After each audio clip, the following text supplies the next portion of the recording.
Low Country's Chief Meteorologist Rob Fowler, very busy tracking this storm, and the big news is that it is now a Category 2 hurricane. It's a Category 2 hurricane, and hot off the presses, a hurricane watch has been issued for portions of the South Carolina coast from Edisto Beach, Colleton County, all the way down to north of the St. Mary's River in Florida. So does not include Charleston County, but Colleton County now under a hurricane watch. Also, tropical storm warnings are now in effect for Georgetown and Williamsburg County. They were watches going into the 5 o'clock advisory. So got to keep a scorecard. It's a lot of moving parts. Is this about when you expected this storm to be upgraded to a Category 2, Rob? Yeah, we felt it would be upgraded through the day today. This would be the key day when it started to grow. It got away from land, so now it's in the Gulf and it's venting itself. It's spreading out a little bit and able to kind of do what those hurricanes need to do to get big and strong. And considered a major hurricane if it's Category 3, correct? Yeah, and it will be a major hurricane at landfall. So, all right, let's see what's going on right now as we are tracking Idalia. Heavy rain likely. There's a lot that we've got to kind of dissect here. For most of us, 2 to 6 inches. Some areas could see a little bit more.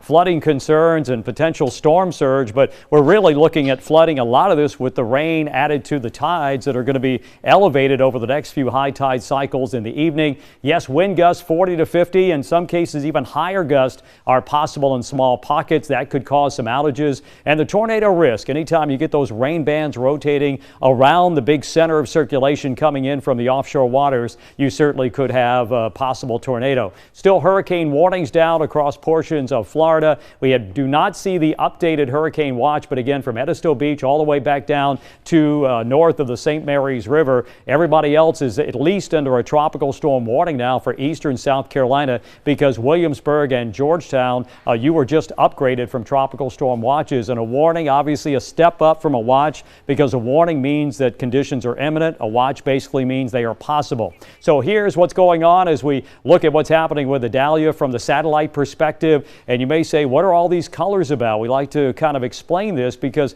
this is a way that we can kind of show where the stronger parts of the storm are by colorizing the higher, the colder cloud tops. Keep in mind now, as you go up in the sky, the temperature goes down. So you're talking about very, very cold cloud tops at 50, 60,000 feet, 10, 12 miles high in the sky. And that's what we're seeing here, the central dense overcast, normally associated with the center of the storm. And at least on this picture, we cannot see the eye, but you can kind of see the bubbling effect going on right there, and that is the eye wall. So that's where the strongest storms are, and basically those hurricane force winds only extend out roughly about 15 to 20 miles from the center. Category 2 hurricane Idalia just upgraded to a Category 2 with the last update as of 5 o'clock. The winds are 100 miles an hour. The gusts are 120. It is going to be moving to the north and northeast, eventually making a landfall. You can see this is Wednesday morning, this is Wednesday evening, sometime between those 2 points, and then continue as a Category 1 hurricane according to the forecast.